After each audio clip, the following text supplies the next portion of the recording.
But I don't need nothing like this. Okay? Yeah. Nah, it ain't happening. It ain't happening, Cap.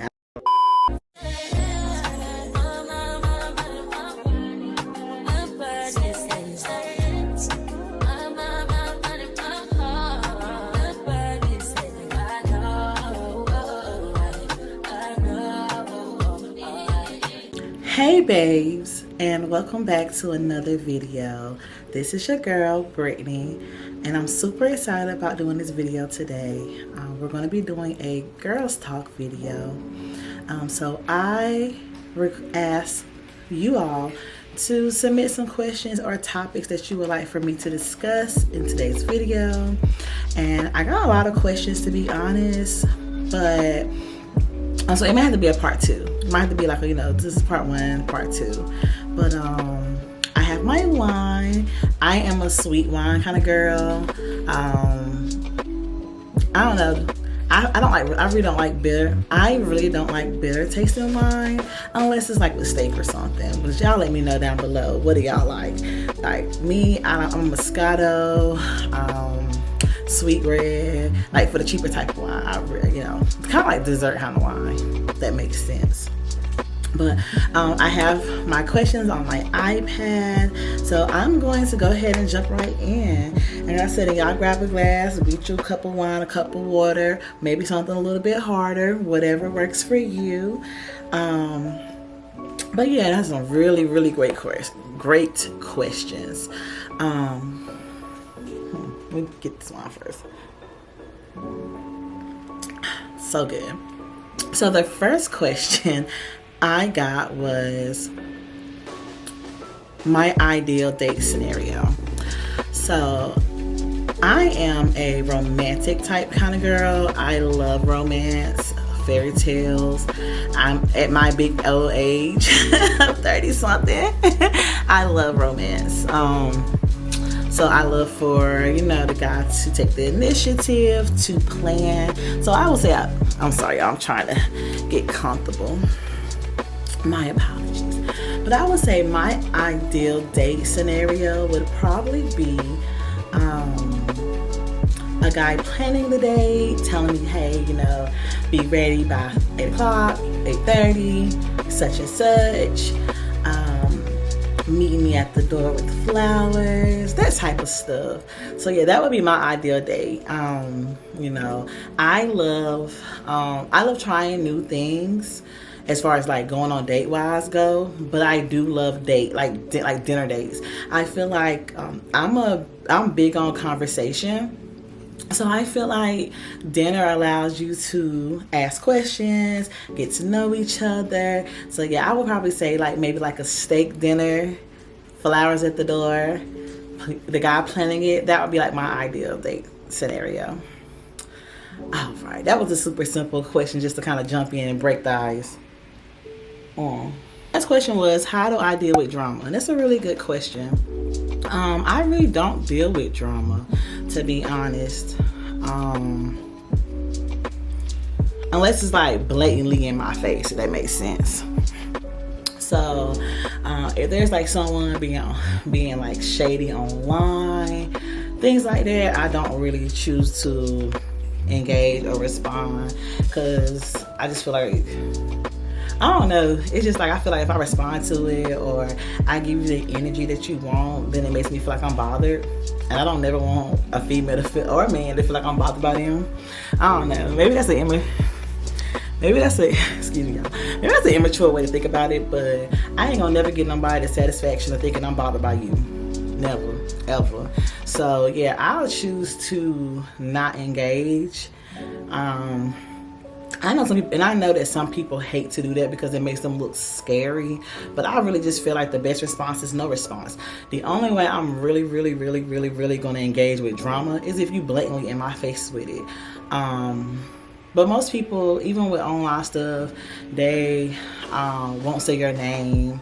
They'll just make posts, subliminals. Yes, that's the best word. Subliminal. Subliminal stuff I'm gonna ignore. But now, if you're blatantly coming, if you're in my face coming from my character, I'm gonna check you every single time. And God ain't working on me about that yet. Maybe he will one day, but yeah, he ain't working on me. We ain't got that far in my healing just yet. So, but other than that, like I said, I just choose to ignore. I'm not one to get online and put my business on Facebook or Instagram for people to have their little shits and giggles. That's just not me. I find that most people don't really care about what you're going through. They just want to be able to have something to say about your business, or be able to tell other people about your business. So for me, it's more empowering. The less people know, the less they can use against me. So that's how I feel about drama, and I'm just gonna leave that right where it's at.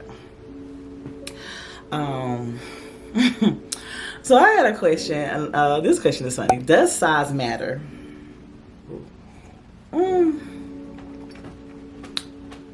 I think size does matter. Now hear me out. Y'all guys, do not come for me. If there's any guys listening to my video, do not come for me.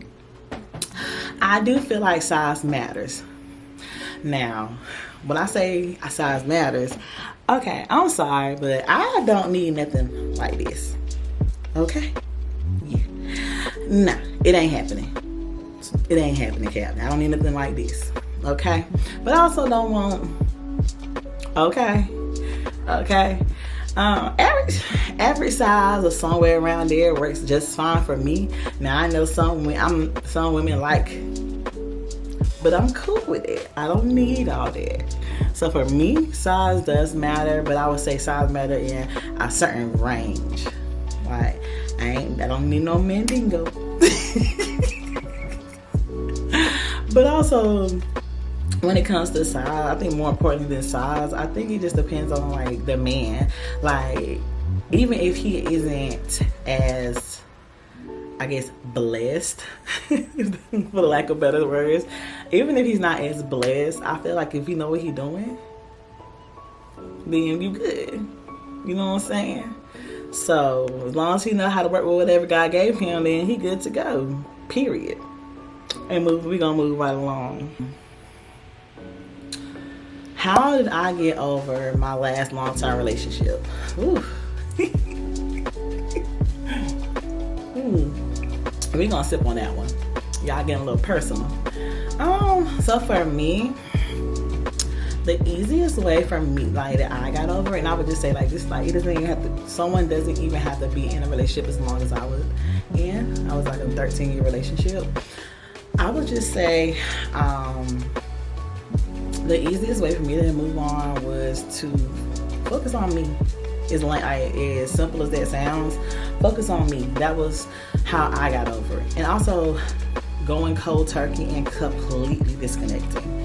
I just feel like when you're trying to get over someone, you cannot do that if you're following them, if you're looking at their social media, if you're, because first of all, people in general are only going to show you the best of the best. I mean, you got some people who going to post everything online, the good, the bad, the ugly. They don't care what people see, but I would say a good 90% of people are only going to post the good stuff. They're not going to post the struggles. They're not going to post their lows. They're only going to post their highs. So, to me personally, I gain nothing from following someone who I'm no longer attached to. I'm no longer in a relationship. Like, I feel like that's damaging. And I also feel like sometimes if you are following that person on social media or online, or you're keeping up with what's going on in their current life, I feel like sometimes you get in this tit for tat of, you feel like you gotta one up them, or you got to be on their timeline, or if they're doing a certain thing, you feel like you got to be doing that certain thing as well. So I was just so to say, for me personally, going cold turkey, cutting out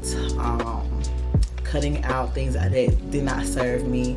So, blocking the social media, or mutual friends who really ain't my mutual friends. The ones who that would just probably take a bone and bring a bone back. Cut them off. Just cut them off. Simple as that. And just spending time getting to know yourself. That's what I did.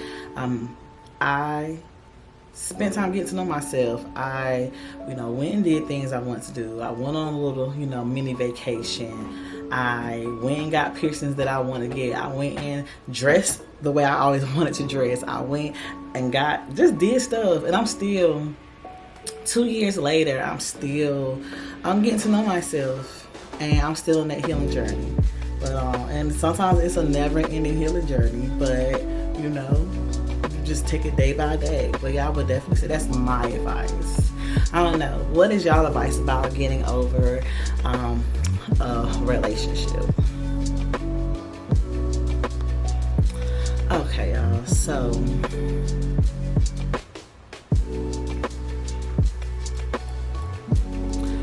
my thoughts on interracial relationships. I don't have no problem with interracial relationships. Personally, I find the most attractive men to be black men and Asian men. So shout out to my Asian men and shout out to my black kings. That doesn't mean that I could never date any other guy from any other ethnic group.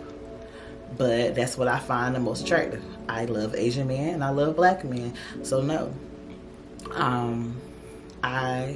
I don't think there's anything wrong with it at all. And if I was single in the future and some guy I really liked from a different ethnic group approached me, I would totally give him a chance. Totally. Yeah, totally.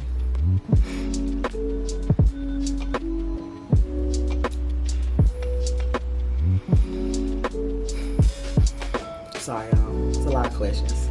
And I'm trying to make sure I don't answer the same questions over and over again. Do I desire to get remarried? Yes, I do desire to get remarried. I still think that marriage is a beautiful thing when it's done with the right person. So totally would love to get remarried one day. I know some people are like one and done. They get married, it doesn't work out, and they decide, hey, I don't want to, I'm never gonna do that again. That's not me. I still want the fairy tale wedding. I still want the fairy tale love life. I want it all. Call me selfish, call me greedy, whatever. I want it all. So I would definitely say I'm definitely open up to being remarried. Okay, a little closer to y'all now. Have I ever tried a Brazilian wax? Does it really hurt? Yes, I have tried a Brazilian wax, and I've only been to one person to get my Brazilian wax, and that is Jessica. And I think her business is the Homie Goddess Wax Studio. Forgive me if I am pronouncing that, if I am saying her business name wrong, and I will put that down below. If you are in the nearby Greenville area, definitely check her out. She's a sweetheart, very good at her job. I would say for me, I have a low pain tolerance, so for me, it did hurt getting my wax, but she made me super comfortable. She taught me through my first time, and it wasn't really as bad as I thought it was going to be. I would say on a scale of 1 to 10, 1 being the lowest amount of pain, like a little prick, or 10 like the worst pain I ever had. I would probably say for me, waxing was like a 4 or 5. Totally tolerable.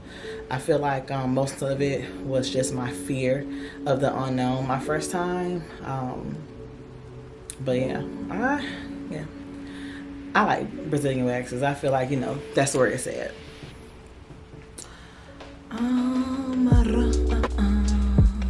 My turn-ons and turn-offs. So for me, I'll start with my turn-offs first. For me, my biggest turn-off is lying. And that's from anyone. I don't like liars at all. I just feel like that lying overcomplicates life. Just keep it real. Most people will deal with whatever you have going on if you are honest with them. So that's the biggest turn off. For me would definitely be lying. I would also say inconsistency. I said that fly just flew in here. I would definitely say inconsistency. I am big on, I like to be loved on. So I feel like if you're not obsessed with me and you're not consistently reaching out to me and showering me with love, then I ain't studying you. Like, I need my man like Gomez from the Addams Family.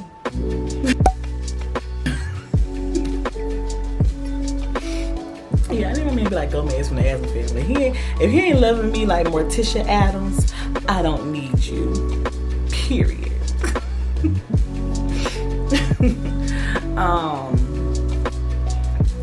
Let's see, is there any other turn-offs? I don't like men who are not clean. And I feel like that should be so. I feel like that shouldn't even have to be a thing. But I don't like men who like don't keep up with, like, don't have a clean appearances. I don't like men who like have dirty fingernails. That stuff like turns me off. Yeah, that turns me. I don't like stuff like that. It grosses me out. You're not about to touch me with no dirty fingernails. Do not care. My turn-ons. I don't have like a preference when it comes to men.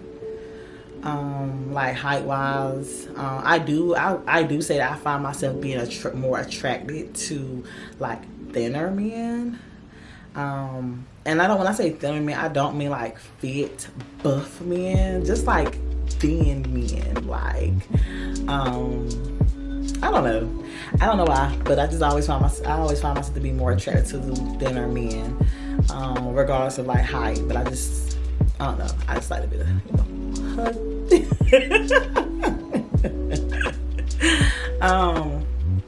I also love men who are attentive and pay attention to details. So if I tell you that I like flowers, I ain't telling you I like flowers just because I feel like you need to know. That's because you need to be bringing me flowers, period. Like, if I tell you my favorite color is Tiffany blue, then bring me something that's Tiffany blue, or just bring me something from Tiffany, regardless. But yeah, I'm just joking. But for real, I like men who will pay attention to details. Final question.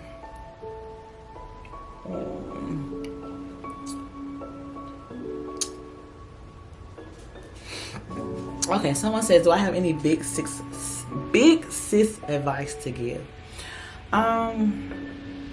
Honestly, I would say, or if I could talk to the younger generation, or even to a younger Brittany, if I could talk to myself, teenage me or adolescent me, I would totally say that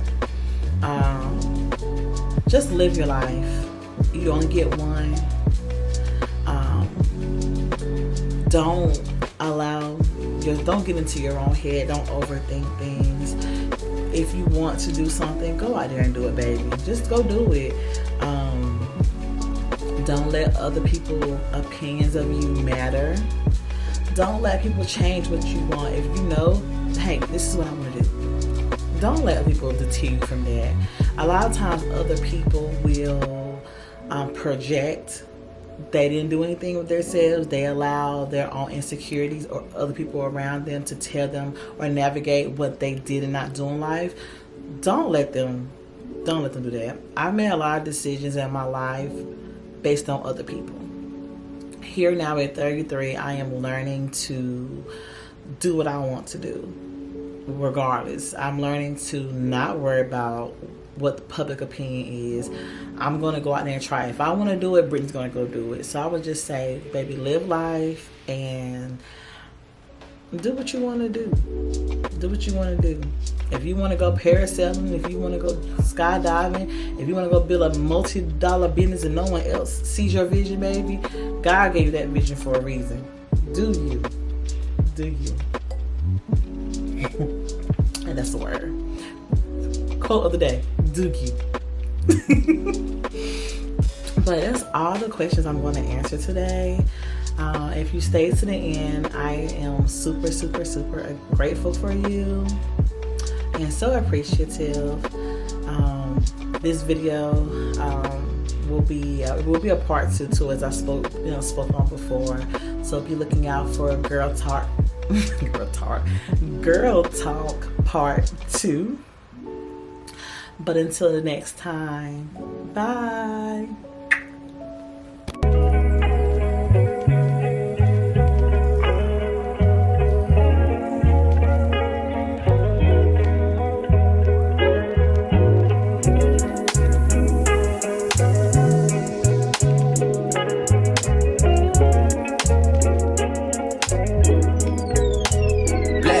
glove, no sequin. Buckles on the jacket, it's elite shit. Nike crossbody got a piece.